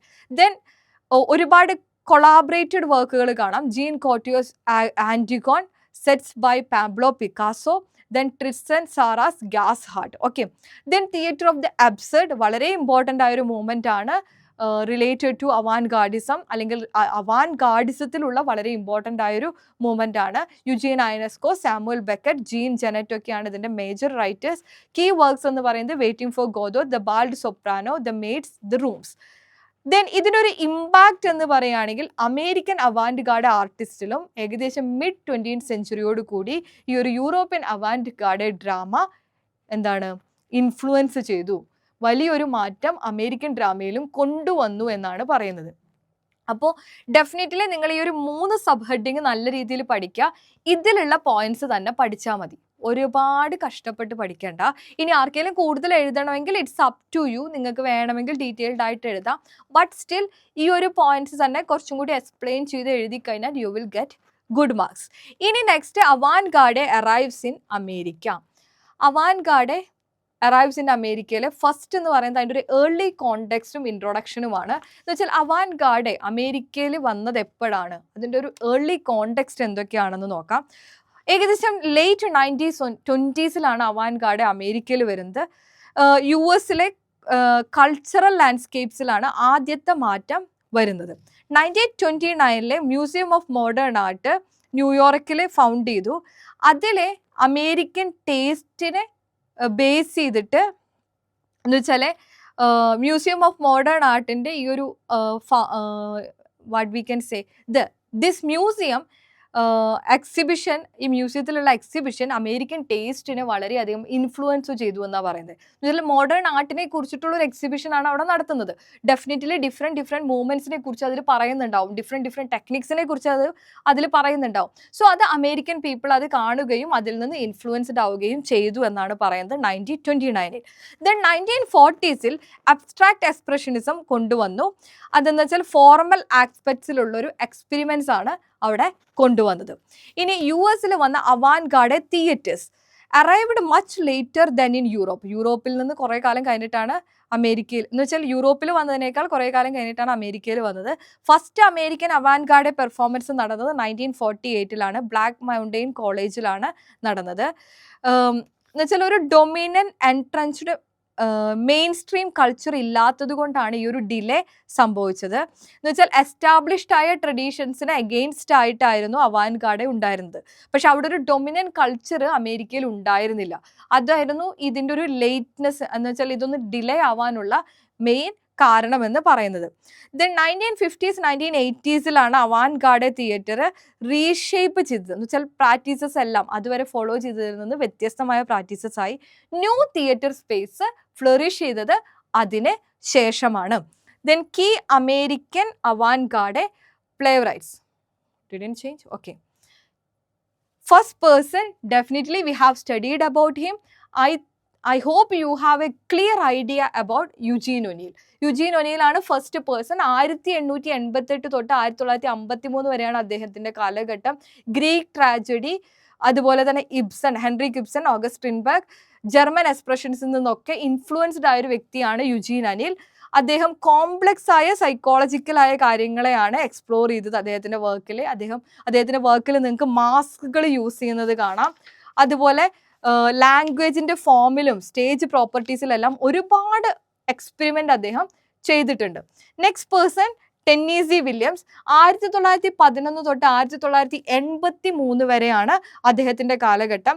Socially conscious ആയ പ്ലേസ് ആണ്. എന്ന് വെച്ചാൽ ആ ഒരു കാലഘട്ടത്തിലുള്ള പ്രശ്നങ്ങളെ, അവിടെ മൊറാലിറ്റിക്കുള്ള പ്രശ്നങ്ങൾ, മോറൽ ഡീക്കേയിങ് സംഭവിക്കുന്നുണ്ടെങ്കിൽ വാർസിനെ കുറിച്ച്, ഗ്രേറ്റ് ഡിപ്രഷനെ കുറിച്ച്, റീകൺസ്ട്രക്ഷനെ കുറിച്ചൊക്കെയാണ് അദ്ദേഹത്തിൻ്റെ വർക്കിൽ എഴുതിയിരുന്നത്. മേജർ വർക്ക്സ് എന്ന് പറയുന്നത് the glass menagerie, a streetcar named desire. അതുപോലെ അദ്ദേഹം യൂസ് ചെയ്തിരുന്ന ടെക്നിക്ക് എന്ന് പറയുന്നത് സൈക്കോളജിക്കൽ റിയാലിറ്റി ആണ്. അതുപോലെ സറിയലിസം, സ്കൾപ്ചറൽ ഡ്രാമ, അതുപോലെ എന്ന് വെച്ചാൽ സ്കൾപ്ചറൽ ഡ്രാമ എന്ന് വെച്ചാൽ ടേബ്ലോസ് കണ്ടിട്ടുണ്ടോ? സ്റ്റാച്യൂസ് ഒരു പൊസിഷനിൽ നിന്നിട്ട്, എന്ന് വെച്ചാൽ സ്റ്റാറ്റസ് ക്യൂ സ്റ്റേജ് പൊസിഷൻ എന്നാ പറയാ. ഇമോഷണൽ റിയാലിറ്റി കൂട്ടിക്കൊണ്ട് വരുന്ന ഒന്നാണത് സ്കൾപ്ചറൽ ഡ്രാമ. അതുപോലെ മാജിക് ലാൻറ്റേൺ സ്ലൈഡ്സ് അദ്ദേഹം യൂസ് ചെയ്തിരുന്നു. എന്ന് വെച്ചാൽ സറിയലിസ്റ്റിക് മെത്തേഡായ magic lantern slides, split focus, deliberate ആയ സ്റ്റിൽനെസ് ഒക്കെ അദ്ദേഹത്തിൻ്റെ വർക്കിൽ നിങ്ങൾക്ക് കാണാൻ സാധിക്കും. എന്ന് വെച്ചാൽ ഡെലിബറേറ്റ് ആയ സ്റ്റിൽനെസ് എന്ന് പറഞ്ഞാൽ ഭയങ്കര സൈലൻ്റ് ആയിരിക്കും, സ്റ്റില്ലായിരിക്കും. അങ്ങനെയുള്ള കാര്യങ്ങളൊക്കെ നിങ്ങൾക്ക് സ്റ്റേജിൽ കാണാൻ സാധിക്കും. Next person Arthur Miller. Arthur മില്ലറിൻ്റെ കാലഘട്ടം എന്ന് പറയുന്നത് 1915 തൊട്ട് 2005 വരെയാണ്. അദ്ദേഹം അമേരിക്കൻ ഡ്രീമിന് അഗെയിൻസ്റ്റ് എഴുതിയിട്ടുള്ള റൈറ്ററാണ്. Major works death of a salesman, after the fall, the crucible. അദ്ദേഹം യൂസ് ചെയ്ത ടെക്നിക്സ് എന്ന് പറയുന്നത് അദ്ദേഹത്തിൻ്റെ വർക്കിൽ നിങ്ങൾക്ക് പാസ്റ്റിൻ്റെയും പ്രസൻറ്റിൻ്റെയും ഒരു പോർട്രേയിങ് ഒരേ ടൈമിൽ സൈമൾട്ടൻസിൽ കാണാൻ സാധിക്കും. Experimented with stage properties. Okay, different types of stage properties അദ്ദേഹം യൂസ് ചെയ്തിട്ടുണ്ട്. ഇനി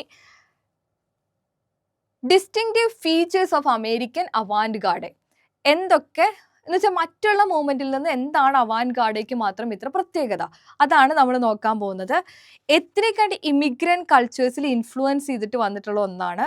എന്ന് വെച്ചാൽ ആഫ്രിക്കൻ അമേരിക്കൻ വെർണാക്കുലർ, അതുപോലെ ജാസ്, അങ്ങനെയുള്ള കൾച്ചേഴ്സിൽ നിന്ന് ഇൻഫ്ലുവൻസ്ഡ് ആയിട്ടുണ്ട്. അതുപോലെ എക്സ്പെരിമെൻ്റൽ ആൻഡ് പോപ്പുലർ കൾച്ചറിൻ്റെ ഒരു ഫ്യൂഷൻ നിങ്ങൾക്ക് കാണാൻ സാധിക്കും. സിനിമയും അഡ്വർടൈസിങ്ങും ഒക്കെ നിങ്ങൾക്ക് കാണാൻ സാധിക്കും. ഈഗാലിറ്റേറിയൻ കൾച്ചറൽ ഇൻക്ലൂസീവൻസിൻ്റെ അതായിരുന്നു അവരുടെ എയിം. എന്ന് വെച്ചാൽ ഒരു ഈക്വാലിറ്റി എല്ലായിടത്തും വേണം. ഈഗാലിറ്റേറിയൻ നേച്ചർ നമുക്ക് വർക്കിലൂടെ കാണാൻ സാധിക്കും. ദെൻ ഇതിനൊരു ഇമ്പാക്റ്റ് എന്ന് പറയുകയാണെങ്കിൽ Avangard blended European Avangard tradition with local culture, creating A unique experimental and social conscious theatre. It's an easy one അല്ലേ? നമുക്കറിയാം വലിയൊരു മാറ്റം സമൂഹത്തിൽ കൊണ്ടുവരാനും ഒരു വലിയ മെസ്സേജ് സമൂഹത്തിന് കൊടുക്കാനും വേണ്ടിയിട്ട് വന്ന ഒന്നാണ്. അതുകൊണ്ട് തന്നെ യുണീക്കായ എക്സ്പെരിമെൻ്റലായ സോഷ്യലി കോൺഷ്യസ് ഉള്ള തിയേറ്ററുകൾ ഉണ്ടാക്കി ഈ ഒരു അവാൻഗാർഡിസത്തിലൂടെ എന്ന് നമുക്ക് വേണമെങ്കിൽ പറയാൻ സാധിക്കും. സോ നമ്മൾ ഏകദേശം ആ ഒരു ബേസിക് ഐഡിയ അബൌട്ട് അവാൻഗാർഡിസം ഇവിടെ അവസാനിക്കുകയാണ്. എന്താണ് അവാൻഗാർഡിസം, അതുപോലെ തന്നെ അവാൻഗാർഡിസം കൊണ്ട് എന്തൊക്കെയാണ് ഉദ്ദേശിക്കുന്നത്, എന്താണ് അതിൻ്റെ ഒരു ഗ്രോത്ത്, എവിടെ നിന്നാണ് തുടങ്ങിയത്, ഇങ്ങനെയുള്ള കാര്യങ്ങളൊക്കെ നമ്മൾ മനസ്സിലാക്കി കഴിഞ്ഞു. Now we are going to study the play the glass menagerie by Tennessee Williams. ഇനി ആദ്യം നമുക്ക് ഓഥറിനെ കുറിച്ചൊരു ചെറിയ അറിവ് വേണം. Whenever we study a play we need to understand some things about author. അപ്പോൾ നമുക്ക് നോക്കാം 1911 തൊട്ട് 1983 വരെയാണ് അദ്ദേഹത്തിൻ്റെ കാലഘട്ടം. 20th സെഞ്ച്വറി ഡ്രാമയുടെ ഒരു മേജർ വോയിസ് ആയിരുന്നു, വളരെ ഇമ്പോർട്ടൻ്റ് ആയ വോയിസ് ആയിരുന്നു അദ്ദേഹം. സൈക്കോളജിക്കൽ ഡെപ്തിനും ഇമോഷണൽ ഇൻറ്റൻസിറ്റിയുമുള്ള പ്ലേസിലാണ് അദ്ദേഹം ഫേമസ് ആയത്. എന്ന് വെച്ചാൽ അദ്ദേഹത്തിൻ്റെ പ്ലേയുടെ ഒക്കെ ഒരു പ്രത്യേകതയാണ് നമുക്കൊരു ഒരു വ്യക്തിയുടെ സൈക്കോളജി, ആ ഒരു സൈക്കോളജിക്കൽ ഡെപ്ത് നമുക്ക് കാണാൻ സാധിക്കും, ഇമോഷണൽ ഇൻറ്റൻസിറ്റി നമുക്ക് കാണാൻ സാധിക്കും. ഫേമസ് വർക്ക്സ് എന്ന് പറയുന്നത് a streetcar named desire, the glass menagerie, cat on a hot tin roof, desire, loneliness, fragility, mental instability ഒക്കെയാണ് അദ്ദേഹം തീംസ് ആയിട്ട് എക്സ്പ്ലോർ ചെയ്തിരിക്കുന്നത്. ഈ ഒരു സ്ലൈഡ് നിങ്ങളുടെ ടെക്സ്റ്റ് ബുക്കിലില്ല. If you guys want to write it down, അല്ലെങ്കിൽ ഞാൻ നിങ്ങൾക്ക് ഈ നോട്ട് ഷെയർ ചെയ്യുന്നതായിരിക്കും, അല്ലെങ്കിൽ വലിയൊരു നോട്ട് നിങ്ങൾക്ക് ഷെയർ ചെയ്യും. Don't worry about that, but still you have to write the lecture note. Okay, അല്ലെങ്കിൽ നിങ്ങൾക്ക് കണക്ട് ചെയ്യാൻ ബുദ്ധിമുട്ടായിരിക്കും. ദെൻ ക്യാരക്ടേഴ്സ് എല്ലാം ഇല്യൂഷൻ വേഴ്സസ് റിയാലിറ്റി, അതിൽ ആ ഒരു എന്താ പറയുക, കോൺട്രാസ്റ്റിംഗ് അറ്റ്മോസ്ഫിയറിൽ സ്ട്രഗിൾ ചെയ്യുന്ന അവസ്ഥ നിങ്ങൾക്ക് കാണാൻ പറ്റും. ഒരു ഗോത്തിക് ഇൻഫ്ലുവൻസ് സെറ്റിങ്ങിലും ട്യൂണിലും നിങ്ങൾക്ക് കാണാം. ലിറിക്കൽ ഡയലോഗുകൾ കാണാം, കുറച്ചും കൂടി പോയറ്റിക് ഡ്രാമയായിട്ട് നിങ്ങൾക്ക് ഫീൽ ചെയ്യും. ദെൻ സിംബോളിക് സ്റ്റേജ് ഇമേജറികൾ നിങ്ങൾക്ക് കാണാൻ സാധിക്കും. 2 പുലിറ്റ്സർ പ്രൈസ് ഡ്രാമയ്ക്ക് അദ്ദേഹം നേടിയിട്ടുണ്ട്. സ്വന്തം ട്രബിൾഡ് ഫാമിലി ലൈഫിൽ നിന്നും സിസ്റ്ററിൻ്റെ ഇൽനെസ്സിൽ നിന്നുമാണ് അദ്ദേഹം ഇൻസ്പിറേഷൻ നേടിയെടുത്തതെന്ന് പറയപ്പെടുന്നു. We are not sure about it. Maybe അദ്ദേഹത്തിൻ്റെ പാഷൻ ആയിരിക്കാം എഴുതുന്നത്. ഓക്കെ, ദെൻ ഇദ്ദേഹത്തിൻ്റെ ലെഗസി എന്ന് പറയുന്നത് അമേരിക്കൻ തിയേറ്ററിനെ ഒരു പോയറ്റിക് റിയലിസമായി, അല്ലെങ്കിൽ അദ്ദേഹത്തിൻ്റെ റോ മെറ്റീരിയൽ കൊണ്ട് എന്താണ് അമേരിക്കൻ തിയേറ്ററിനെ മൊത്തമായി മാറ്റിയെടുത്തു അദ്ദേഹം എന്നാണ് പറയുന്നത്. ഓക്കെ, അപ്പോൾ ഏകദേശം ഒരു ഐഡിയ അദ്ദേഹത്തെക്കുറിച്ച് മനസ്സിലായില്ലേ? നൗ നമുക്ക് പഠിക്കാനുള്ളത് ക്യാരക്ടേഴ്സ് ആണ്. അപ്പോൾ ദി ഗ്ലാസ് മെനജറിയിൽ 4 ഇമ്പോർട്ടൻറ്റ് ക്യാരക്ടേഴ്സ് ആണുള്ളത്. ഫസ്റ്റ് പേഴ്സൺ ടോം വിങ്ഫീൽഡ്, അദ്ദേഹമാണ് നെറേറ്റർ. ഒരു വെയർ ഹൗസിൽ വർക്ക് ചെയ്യുകയാണ്. ആ ഒരു സ്ഥലത്ത് നിന്ന് എങ്ങനെയെങ്കിലും രക്ഷപ്പെട്ടു പോകണം, അതാണ് അദ്ദേഹത്തിൻ്റെ ആഗ്രഹം. ദെൻ അദ്ദേഹത്തിൻ്റെ മദർ ആണ് അമാൻഡ വിങ്ഫീൽഡ്, അതാണ് സെക്കൻഡ് ക്യാരക്ടർ. ഓക്കെ, അമാൻഡ വിങ്ഫീൽഡ് തൻ്റെ പാസ്റ്റിൽ ഒബ്സസ്ഡ് ആയിട്ട് ജീവിക്കുക. ഞാൻ പണ്ട് അങ്ങനെയായിരുന്നു, ഞാൻ പണ്ട് ഇങ്ങനെയായിരുന്നു, പണ്ട് എനിക്ക് കുറേ ആരാധകരുണ്ടായിരുന്നു, അങ്ങനെ പറഞ്ഞുകൊണ്ട് ഫുൾ ടൈം ജീവിക്കുന്ന ഒരാൾ. ഒപ്പം മക്കളുടെ ഫ്യൂച്ചറിനെ കുറിച്ച് മാത്രം ചിന്തിക്കുക. എന്ന് വെച്ചാൽ പണ്ട് എനിക്ക് ഇങ്ങനെയൊക്കെ ഉണ്ടായിരുന്നു, അപ്പോൾ എൻ്റെ മക്കളൊക്കെ ഇങ്ങനെ ആവണം, അങ്ങനെയുള്ള ഒരു മൈൻഡുള്ള ഒരു ലേഡിയാണ് Amanda Wingfield. Then the third character is Tom's sister Laura Wingfield. വളരെ ഷൈ ആയ ഫ്രജൈലായ സിസ്റ്ററാണ്. എന്ന് വെച്ചാൽ വളരെ പെട്ടെന്ന് കരയുന്ന അങ്ങനെയുള്ളൊരു പെൺകുട്ടി, ഒരു പാവം പെൺകുട്ടി. അവൾക്ക് കുറച്ച് ഗ്ലാസ് എനിമൽസ് ഉണ്ട്, ദാറ്റ് മീൻസ് യൂണിക്കോൺസ്, അതിൻ്റെ കളക്ഷനാണ്, അതിലെപ്പോഴും നോക്കിക്കൊണ്ടിരിക്കലാണ് പണി. ദെൻ ഷീസ് ഡിഫറെൻ്റ്ലി ഏബിൾഡ് എന്ന് പറയാം, ഒരു കാലിനൊരു ചെറിയ പ്രശ്നമുണ്ട്. Then fourth person is Jim O'Connor, ഒരു ജെന്റിൽമാൻ. എന്ന് വെച്ചാൽ നിങ്ങൾ അമേരിക്കയിലുള്ളൊരു കൺവെൻഷനലി ഫോളോ ചെയ്യുന്നൊരു കാര്യമാണ് ജെന്റിൽമാൻ കോളർ വരിക. എന്ന് വെച്ചാൽ നമ്മുടെ അവിടെ പെണ്ണ് കാണാൻ വരില്ലേ, അതുപോലുള്ളൊരു സംഭവം. അപ്പോൾ ജെന്റിൽമാൻ കോളറായിട്ട് വരുന്ന, എന്ന് വെച്ചാൽ നമ്മുടെ ലോറയെ കാണാൻ വരുന്ന ഒരു പയ്യനാണ് ജിം ഓ കോണർ. ടോമിൻ്റെ കോവർക്കറാണ്, പക്ഷെ ലോറയുടെ ഒരു ബ്രീഫ് ഹോപ്പാണ്, കുറച്ച് നാളത്തേക്കുള്ള ഒരു പ്രതീക്ഷയായിരുന്നു അദ്ദേഹം. അതെന്തുകൊണ്ടാണെന്ന് നമുക്ക് സ്റ്റോറി പറയുമ്പോൾ ഞാൻ പറഞ്ഞു തരാം. ഓക്കെ, അപ്പോൾ ഇത്രയാണ് 4 ക്യാരക്ടേഴ്സ് എന്ന് പറയുന്നത്. Now we can look at the story. എങ്ങനെയാണ് ആ ഒരു കഥ എന്താണെന്ന് നോക്കാം.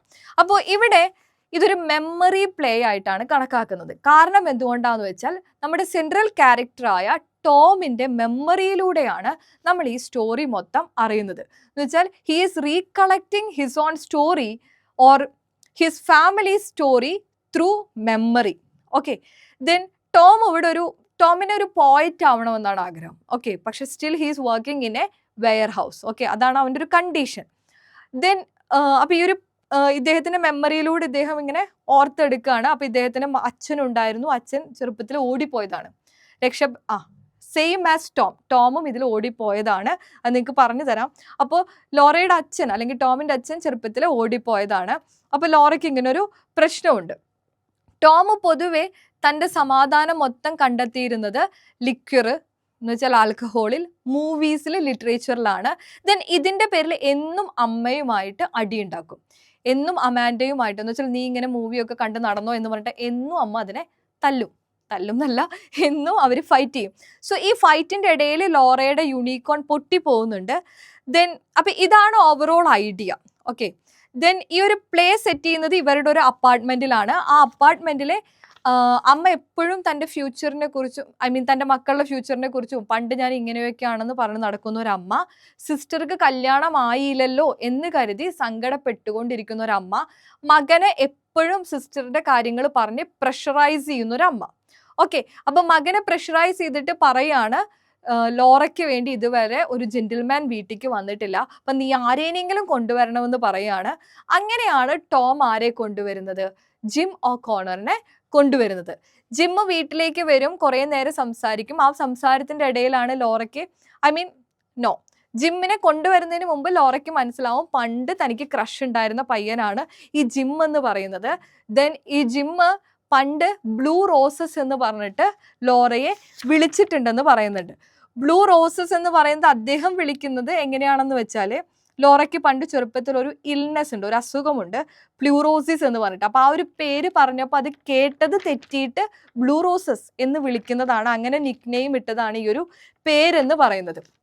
ഓക്കെ, അപ്പോൾ നിങ്ങൾ ഈ സിറ്റുവേഷൻ മനസ്സിലാക്കുക. ഒരു working class middle class family, അവരുടെ ഒരു അപ്പാർട്ട്മെൻറ്റ് മൈൻഡിൽ കാണുക. ആ അപ്പാർട്ട്മെൻറ്റിൽ ഇവർ 3 പേര് താമസിക്കുന്നു. അപ്പോൾ അമ്മ എന്നും മകനോട് പറയാണ്, ഒരുപാട് പ്രഷറൈസ് ചെയ്യാണ്, സക്സസ്ഫുൾ ആവണം, അതാവണം, ഇതാവണം എന്നൊക്കെ പറഞ്ഞ് പ്രഷറൈസ് ചെയ്യുന്നു. ഒപ്പം ലോറയുടെ കാര്യങ്ങൾ ഇങ്ങനെ പറഞ്ഞ് പ്രഷറൈസ് ചെയ്യുന്നു.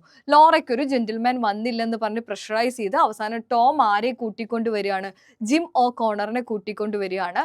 ദെൻ ജിം ഓ'കോണർ വീട്ടിൽ വന്നതിന് ശേഷം ലോറയോട് കുറേ നേരം സംസാരിക്കും. ദെൻ അവർ കിസ് ചെയ്യാൻ പോവും. കിസ് ചെയ്യാൻ പോയതിന് ആ ഒരു എന്ന് വെച്ചാൽ പെട്ടെന്ന് അവൻ തിരിച്ച് നോ എന്ന് പറഞ്ഞ് മാറിയതിന് ശേഷം പറയാണ്, ഞാൻ എൻഗേജ്ഡ് ആണ്, എനിക്ക് എൻ്റെ ഫിയാൻസിയെ കാണാൻ പോകണം. അപ്പോൾ അതുവരെ ലോറയുടെ ഉള്ളിലുണ്ടായിരുന്ന ആ ഒരു ഹോപ്പ് മൊത്തം, അതാണ് ആ പറയുന്നത്, ഒരു ഷോർട്ട് ടൈം ഹോപ്പാണ് ലോറയുടെ എന്ന് പറയുന്നത്. എന്ന് വെച്ചാൽ അതുവരെ ഉണ്ടായിരുന്ന ആ ഹോപ്പ് മൊത്തം ലോറയുടെ നശിക്കുകയാണ്. അങ്ങനെ ജിമ്മ് വീട്ടിൽ നിന്ന് പോകുന്നു. ഇതോടുകൂടി അമാൻഡയും ടോമും കൂടി നല്ലോണം ഒരു ഫൈറ്റ് ഉണ്ടാവുന്നു. ദെൻ ടോം വീട്ടിൽ നിന്ന് ഇറങ്ങി പോവാണ് ചെയ്യുന്നത്. അപ്പോൾ ഈ ഒരു പ്ലേയെ കുറിച്ച് അവൻ ചിന്തിക്കുന്നത് ഇറങ്ങിപ്പോയിട്ട് വീട്ടിൽ നിന്ന് പോയതിന് ശേഷം കുറേ കാലങ്ങൾക്ക് ശേഷമാണ്. അപ്പോൾ സ്റ്റിൽ ഈ മെമ്മറീസും ലോറയുടെ ജീവിതവും നമ്മുടെ ടോമിനെ ഹോണ്ട് ചെയ്യുന്നതാണ് നമ്മൾ ഇതിൽ കാണുന്നത്. ഓക്കെ, സോ ജസ്റ്റ് ഈ ഒരു പോയിന്റ്സിലൂടെ കടന്നു പോവാം. First, Tom narrates A story as A memory of his family. Okay, സ്വന്തം ഫാമിലിയുടെ ഒരു മെമ്മറി ആയിട്ടാണ് ടോം ഈ ഒരു സ്റ്റോറി പറയുന്നത്. He leaves with Amanda who constantly pressure him and worries about Laura's future. Okay, Amanda എന്ന് പറയുന്നത് അമ്മയാണ്. അമ്മയുടെ കൂടെ താമസിക്കുന്നു. കോൺസ്റ്റന്റ്ലി അവനെ പ്രഷർ കൊടുക്കുകയാണ്. ആൻഡ് ലോറയുടെ ഫ്യൂച്ചറിനെ കുറിച്ച് എപ്പോഴും വെറി ചെയ്ത് സംസാരിക്കുന്ന ഒരാൾ. അമാൻഡ ഒരു ജെന്റിൽമാൻ കോളറിനെ അറേഞ്ച് ചെയ്യാൻ വേണ്ടി പറയാണ് ലോറയ്ക്ക് വേണ്ടിയിട്ട്. ആ ഒരു ജെന്റിൽമാൻ കോളറിനെ കൊണ്ടുവരുന്നത് ടോം ആണ്.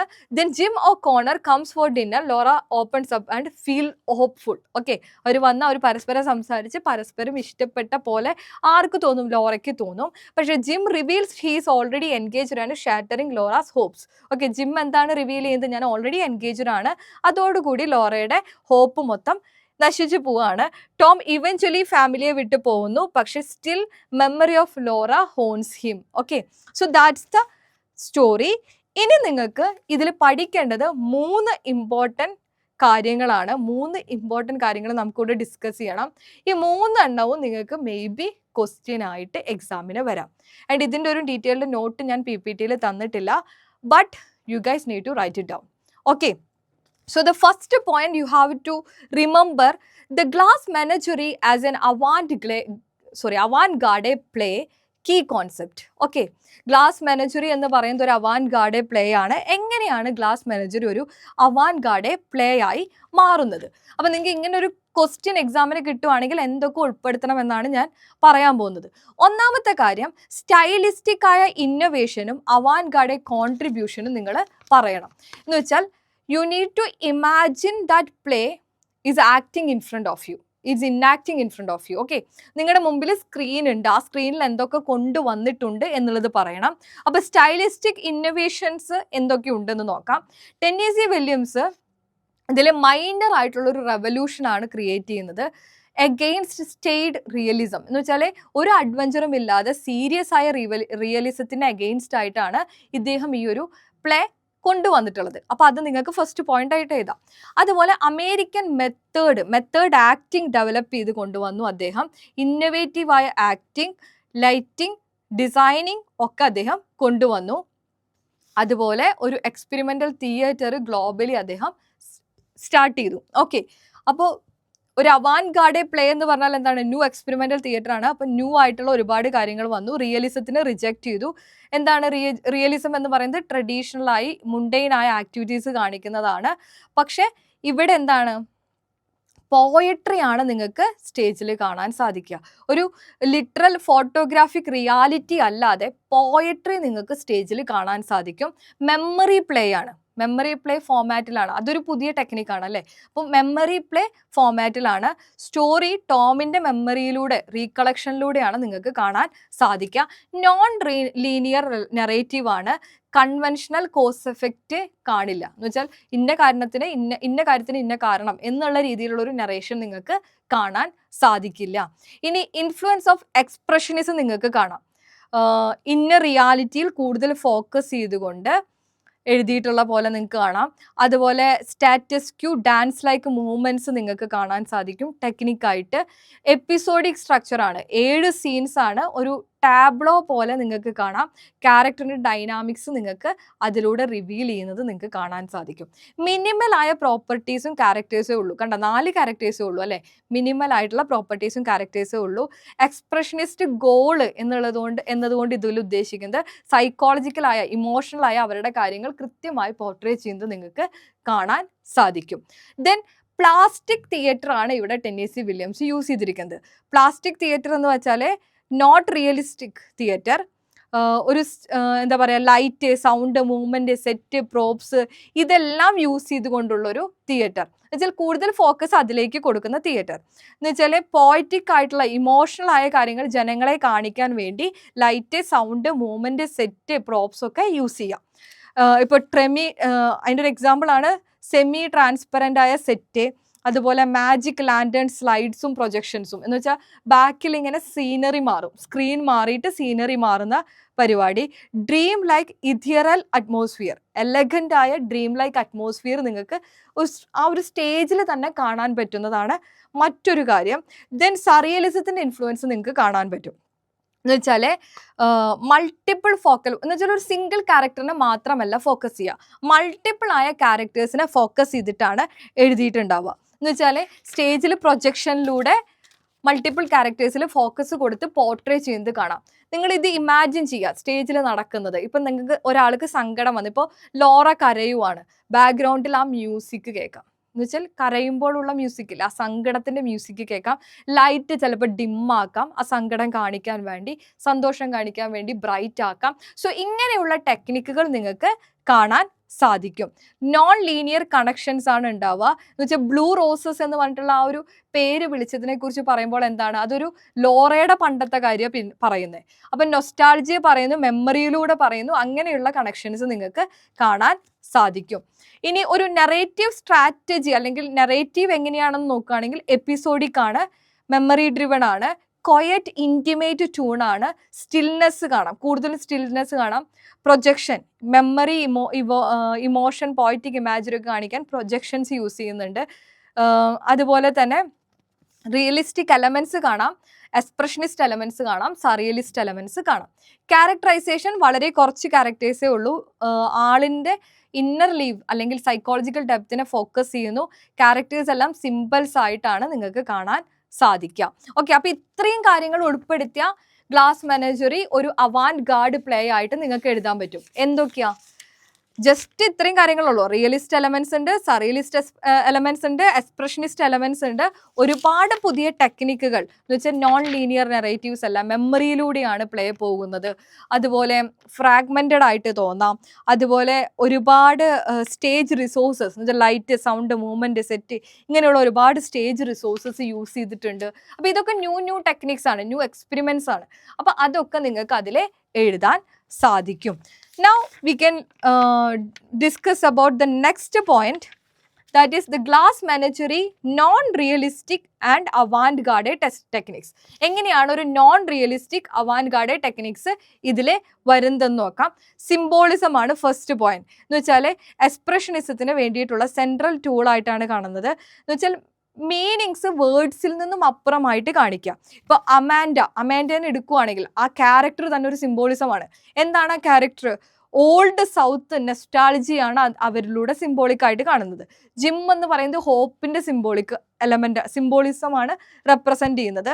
ലോറ എന്ന് പറയുന്നത് ഫ്രജിലിറ്റി, അതുപോലെ അവർ യൂസ് ചെയ്യുന്ന യൂണിക്കോൺ, അത് അവരുടെ ഇൻഡിവിജ്വാലിറ്റിനെയും ഫ്രജിലിറ്റി നേച്ചറാണ് കാണിക്കുന്നത്. വെച്ചാൽ ആ ഒരു സാധനം പൊട്ടിപ്പോകുന്നത് എന്താണ്, അവരുടെ ഹോപ്പ് തകർന്നു എന്നുള്ള ഒരു ഐഡിയ ആണ് കാണിക്കുന്നത്. Then where is and paradise dance hall, societal ഇലൂഷനും മൊണോട്ടണി ആണ് കാണിക്കുന്നത്.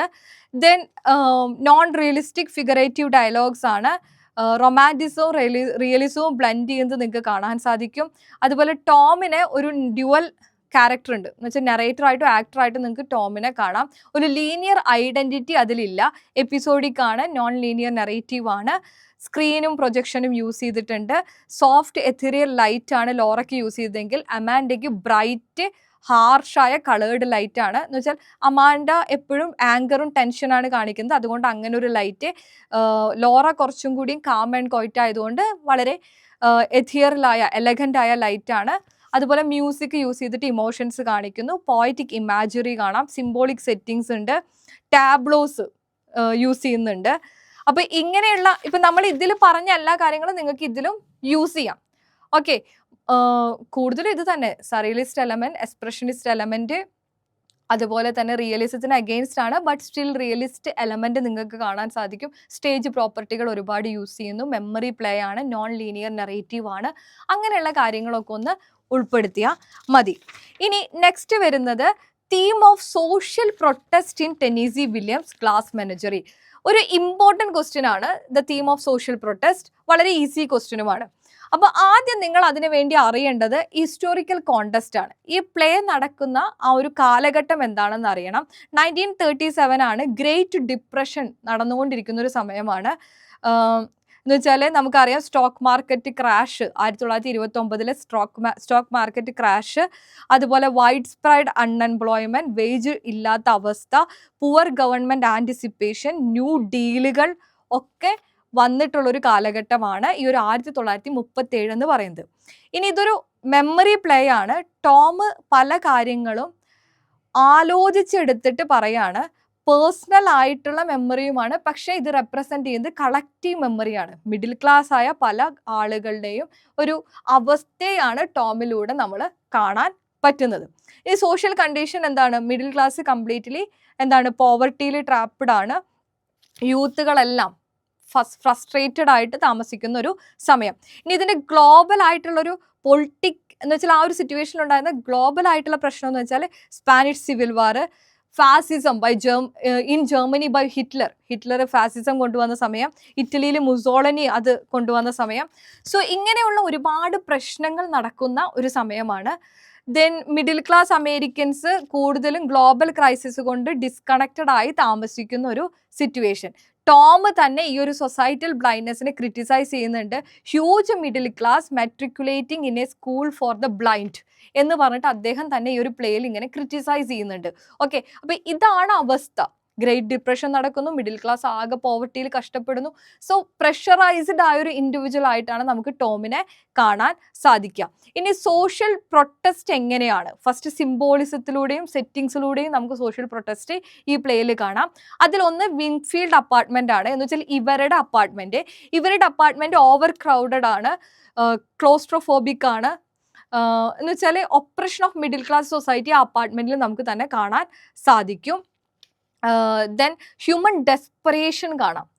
എന്ന് വെച്ചാൽ ആ ഒരു അപ്പാർട്ട്മെന്റിന്റെ ഉള്ളിൽ നടക്കുന്നത് എങ്ങനെയെങ്കിലും തൻ്റെ ജീവിതത്തിൽ ആ ഒരു ഫുൾഫിൽമെന്റ് ഉണ്ടാവട്ടെ എന്നുള്ള ആ ഒരു ഡെസ്പറേറ്റഡ് ആയ അവസ്ഥ നിങ്ങൾക്ക് കാണാൻ സാധിക്കും.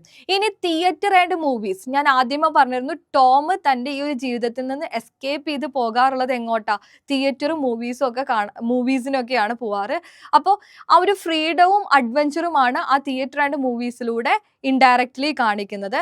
എക്കണോമിക് സോഷ്യൽ റിയാലിറ്റിയിൽ നിന്നൊരു ഡിസ്ട്രാക്ഷൻ ആയിട്ടാണ് നമുക്ക് തിയേറ്റർ ആൻഡ് മൂവീസ് ഇതിൽ പോർട്രേ ചെയ്തിട്ടുള്ളത്. ഇനി characters as vehicles of social protest, ഓരോ ക്യാരക്ടേഴ്സും എങ്ങനെയാണ് ഈ ഒരു സോഷ്യൽ പ്രൊട്ടസ്റ്റിൽ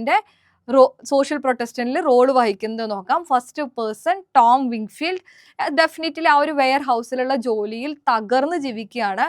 അദ്ദേഹം മൂവീസും ആൽക്കഹോളും ഒക്കെയാണ് എസ്കേപ്പിന് വേണ്ടിയിട്ട്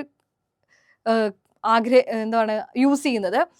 അദ്ദേഹം ആഗ്രഹിക്കുന്നത് ഫ്രീഡമാണ്. Looking for a door key എന്ന് പറയുന്നുണ്ട്. അവിടെ ഈ കീ എന്നുകൊണ്ട് ഉദ്ദേശിക്കുന്നത് എസ്കേപ്പ് എന്നുള്ളതാണ് ഉദ്ദേശിക്കുന്നത്.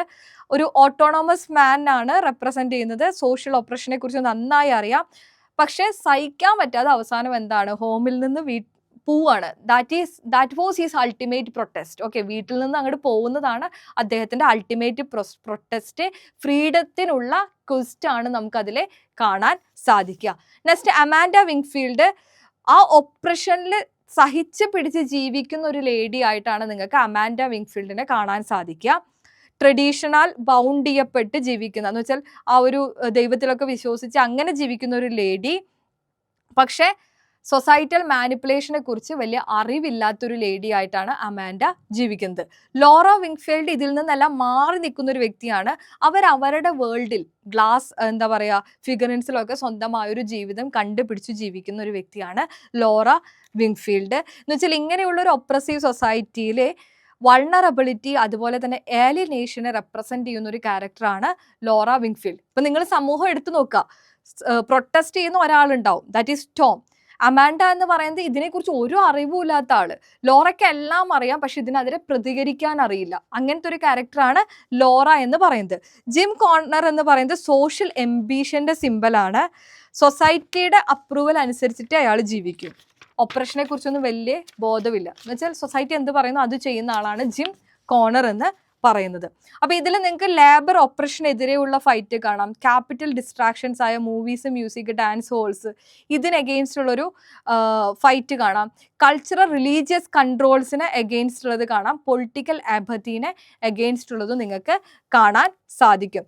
ടോം ഒരു സോഷ്യൽ നെറേറ്റർ ആണ് അല്ലെ. Tom representing whole middle class, എല്ലാ മിഡിൽ ക്ലാസ്സിനെ റെപ്രസെന്റ് ചെയ്യുന്ന ഒരാളാണ്. അപ്പോൾ ടോമിന്റെ ഈ ഒരു ഫ്രസ്ട്രേഷൻ എന്ന് പറയുന്നത് കളക്റ്റീവ് ഫ്രസ്ട്രേഷൻ ആണ്. യൂത്തിന്റെ മൊത്തം ഓപ്പറേഷൻ ആണ് അദ്ദേഹത്തിലൂടെ നിങ്ങൾക്ക് കാണാൻ സാധിക്കുക. Then escape as A social protest, ആ ഒരു തീമും നിങ്ങൾക്ക് ആഡ് ചെയ്യാം. ടോമിന്റെ ഫാദറും ആ വീട്ടിൽ നിന്നും പോയ ആളുകളാണ്. എന്ന് വെച്ചാൽ ആ ഒരു സമൂഹത്തിൽ നിന്ന് രക്ഷപ്പെട്ടു പോയ ആളുകളാണ്. ഇതേ സ്റ്റോറി എന്ന് വെച്ചാൽ ഇങ്ങനെ എസ്കേപ്പ് ചെയ്ത് ഫ്രീഡം കണ്ടുപിടിച്ച പാരലൽ സ്റ്റോറീസ് നിങ്ങൾക്ക് വേണമെങ്കിൽ മെൻഷൻ ചെയ്തു പോവാം. അതാണ് അഡ്വഞ്ചേഴ്സ് ഓഫ് ഹക്കൽബറി ഫിന്നിലെ ഹക്ഫിൻ അഡ്വഞ്ചേഴ്സിന് വേണ്ടി പോവുകയാണ് ചെയ്യുക. ഇഷമേലെ, അതുപോലെ ഡാൻഡെ, ഒഡീസസ് ഒക്കെ എന്താണ് ഇങ്ങനെ എസ്കേപ്പിലൂടെ ഫ്രീഡം കണ്ടുപിടിച്ച് പോയ ആളുകളാണ്. അപ്പോൾ അതൊക്കെ നിങ്ങൾക്ക് മെൻഷൻ ചെയ്ത് എഴുതാം. Then summary of social protest theme overall ആയിട്ട് പറഞ്ഞു തരാം.